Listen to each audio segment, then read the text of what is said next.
केनोपनिषद का चतुर्थ खंड है। केनोपनिषद के तृतीय खंड के मंत्रों में हमने ये जाना, जब देवता लोग यक्ष रूपी ब्रह्म को नहीं पहचान सके, फिर इंद्रदेव के सामने हिमाचल कुमारी उमा देवी प्रकट हुई। इन्होंने उस दिव्य यक्ष के बारे में बताया कि वे कौन है और किस हेतु यहाँ प्रकट हुए थे।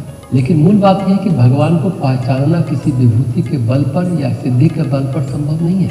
परमात्मा की पहचान भक्ति और ब्रह्म विद्या से होती है। किसी भी शक्ति से, किसी भी विभूति से, किसी भी सिद्धि से आप केवल अभिमान को बढ़ा सकते हैं, अभिमान को तोड़ नहीं सकते। किसी भी शक्ति के द्वारा आप भगवान के दर्शन को नहीं पा सकते। भगवान का दर्शन पाने के लिए तो भक्ति चाहिए। तो भक्ति रूपिणी, ब्रह्म विद्या रूपिणी उमा देवी माता पार्वती यानी हिमाचल कुमारी यानी हेमवती के रूप में ब्रह्म विद्या बताने के लिए आ गई और केनोपनिषद के चतुर्थ खंड के पहले मंत्र में कहती है, जिसको हम लोग आगे सुनेंगे। अब केनोपनिषद के चतुर्थ खंड के पहले मंत्र को सुनते हैं। सा ब्रह्मेति होवाच ब्रह्मणो वा एतद्विजये महीयध्वमिति ततो हैव विदांचकार ब्रह्मेति। उस भगवती उमा देवी ने स्पष्ट उत्तर दिया, वे तो परब्रह्म परमात्मा है। उन परमात्मा की इस विजय में तुम अपनी महिमा जानने लगे थे। उमा के इस कथन से ही निश्चय पूर्वक इंद्र ने समझ लिया यह ब्रह्म है। गीता प्रेस की व्याख्या कहती है कि देवराज इंद्र के पूछने पर भगवती उमा देवी ने इंद्र से कहा कि तुम जिन दिव्य यक्ष को देख रहे थे और जो अंतर्धान हो गए हैं, वह साक्षात परब्रह्म परमेश्वर थे। तुम लोगों ने जो असुरों पर विजय प्राप्त की है, वह उन ब्रह्म की शक्ति से ही की है।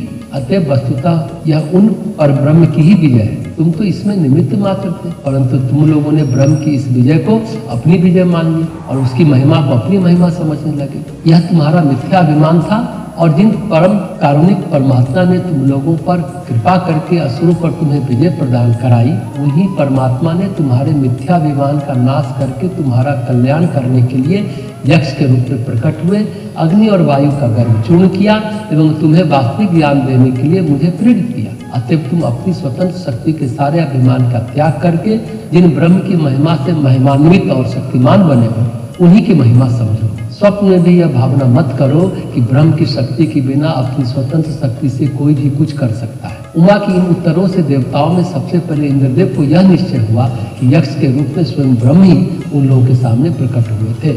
मैं करता हूँ, ये कर्तापन का भाव, ये मैंपन का भाव अभिमान पैदा करता है और जब समझ पर अभिमान अहंकार आच्छादित हो जाता है तो हम देखकर भी नहीं देख पाते। अंधापन के शिकार देवगण हो गए थे। उस अंधापन को दूर करने के लिए उस पर ब्रह्म परमेश्वर की कृपा से ब्रह्म विद्या की दृष्टि देने के लिए हेमवती यानी हेमवती के रूप में माता पार्वती प्रकट। सच में जहाँ स्मरण और विस्मरण होता है, वहाँ पर भगवान नहीं संसार होता है। आदमी जब आत्मज्ञान को प्राप्त करता है तो ब्रह्मांड की सीमा को पार कर जाता है। ब्रह्म जो है ब्रह्मांड से परे है। जीव जब आत्मज्ञान को प्राप्त करता है तो वह प्रकृति की सीमा को पार कर जाता है। इसलिए भगवान गीता में लिखते हैं, मैं विद्याओं में ब्रह्म विद्या हूँ।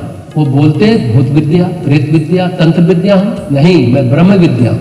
ब्रह्म विद्या के पार और परे कुछ भी नहीं। लेकिन हर जीव अपने कर्म और अपनी वृत्ति के अनुसार जीता है और प्रकृति उस अनुसार उसके कर्म फल की व्यवस्था करती है। सब जीवों के कर्मों का विधान परमात्मा ही रचते हैं। जो विविध प्रकार की चीजें प्रकृति में दिख रही है, उनका निर्माण परमात्मा करता है। हर एक आदमी का अपना अपना रिश्ता होता है। इसलिए भगवान गीता के 9वें अध्याय के 25वें श्लोक में कहते हैं कि जिसकी श्रद्धा भूतों पर है, उसके लिए भूत ही भगवान हो गया, और जिसकी श्रद्धा मेरे प्रति होती है, मैं उसके लिए भगवान हूँ। देवताओं को पूजने वाले देवताओं को प्राप्त होते हैं, पितरों को पूजने वाले पितरों को प्राप्त होते हैं, मेरा पूजन करने वाले भक्त मुझको ही प्राप्त होते हैं। इसलिए मेरे भक्तों का पुनर्जन्म नहीं होता। जिसकी श्रद्धा जहाँ होती है, मैं वहीं उसको दृढ़ कर देता हूँ। लेकिन एक बात समझने की, अपनी मान्यता, अपनी श्रद्धा दूसरे पर नहीं थोपनी चाहिए। सबकी अपनी मति और गति होती है, सबका मार्ग अलग अलग है। परमेश्वर हर मनुष्य में है, परंतु हर मनुष्य परमेश्वर में नहीं है। इसलिए मनुष्य पीड़ित है। हाँ, सबके लिए प्रार्थना जरूर करनी चाहिए कि सबको यथार्थ की झलक मिल जाए। तो देवताओं की पीड़ा दूर करने के लिए,